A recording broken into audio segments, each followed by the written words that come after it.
नमस्कार दोस्तों। आशा करता हूँ आप लोग सभी अच्छे होंगे और आपकी स्टडी बहुत अच्छी रहेगी। आज इस वीडियो में भारत की प्रमुख नदियों से संबंधित कुछ महत्वपूर्ण प्रश्नों के बारे में पढ़ेंगे और हर क्वेश्चन के लिए आपके पास 10 सेकंड्स होंगे। और यदि आप पहले से किसी क्वेश्चन आंसर जानते हो उसके कमेंट बॉक्स टाइप कर सकते हो। और आज हमारा फर्स्ट क्वेश्चन है, कच्छ के रण में कौन सी नदी समावित होती है? कच्छ के रण में कौन सी नदी समावित होती है? Time start now.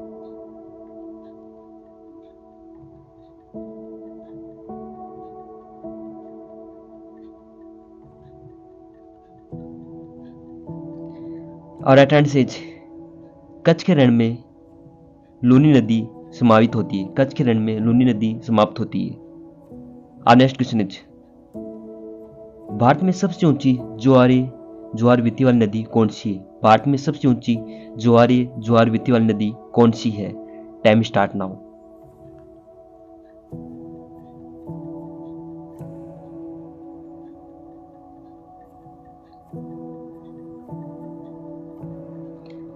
और राइट आंसर इज, भारत में सबसे ऊंची ज्वार वित्ती नदी हुगली नदी है। हुगली नदी भारत में सबसे ऊंची ज्वार वित्ती वाली नदी है। और नेक्स्ट क्वेश्चन इज, भारत में सबसे बड़ा नदी मुख किस नदी के मुख पर है? भारत में सबसे बड़ा नदी मुख किस नदी के मुख पर है? Time start now.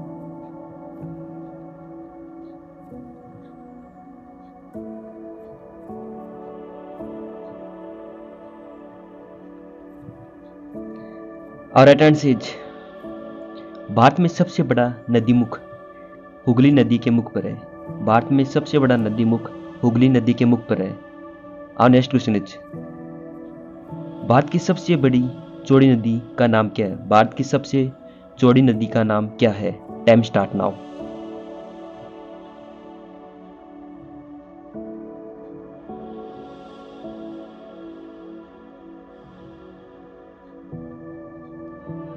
और राइट आंसर इज, भारत की सबसे चौड़ी नदी का नाम ब्रह्मपुत्र है। भारत की सबसे चौड़ी नदी का नाम ब्रह्मपुत्र है।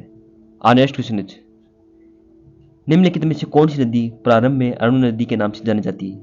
निम्नलिखित में से कौन सी नदी प्रारंभ में अरुण नदी के नाम से जानी जाती है? Time start now.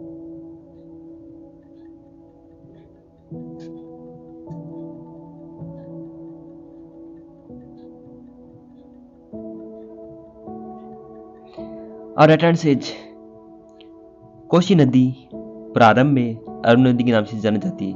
कोसी नदी प्रारंभ में अरुण नदी के नाम से जानी जाती थी। और नेक्स्ट क्वेश्चन इज, पंजाब के निर्माण में सबसे महत्वपूर्ण नदी कौन सी है? पंजाब के निर्माण में सबसे महत्वपूर्ण नदी कौन सी है? Time start now.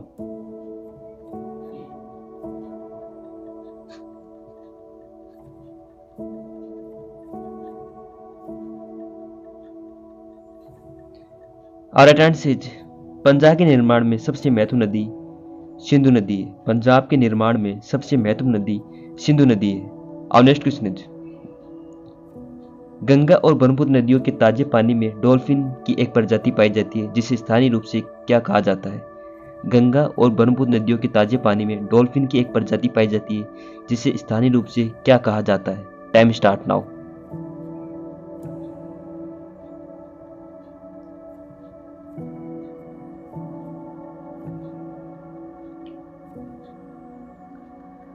और राइट आंसर इज, गंगा और ब्रह्मपुत्र नदियों के ताजे पानी में डॉल्फिन की एक प्रजाति पाई जाती है जिसे स्थानीय रूप में सुसु कहा जाता है। गंगा और ब्रह्मपुत्र नदियों के ताजे पानी में डॉल्फिन की एक प्रजाति पाई जाती है जिसे स्थानीय रूप से सुसु कहा जाता है। अब नेक्स्ट क्वेश्चन इज, सॉरी, सुसु डॉल्फिन किस नदी के जल में पाई जाती है? सुसु डॉल्फिन किस नदी के जल में पाई जाती है? Time start now.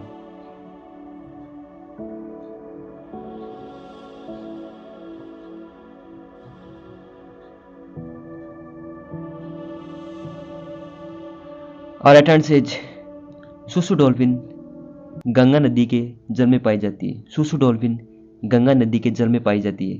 और नेक्स्ट क्वेश्चन इज, उत्तर भारत की चेनाब नदी निम्नलिखित में से किस नदी दो नदी के संगम से मिल निकलती है? उत्तर भारत की चेनाब नदी निम्नलिखित में से किस दो नदी के संगम से निकलती है? Time start now.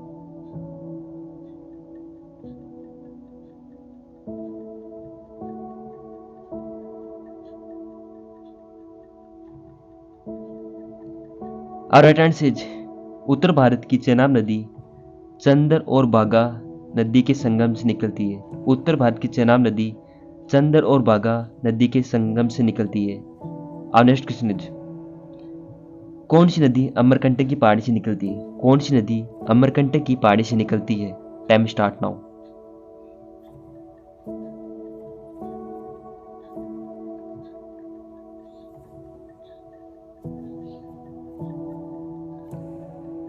और राइट आंसर इज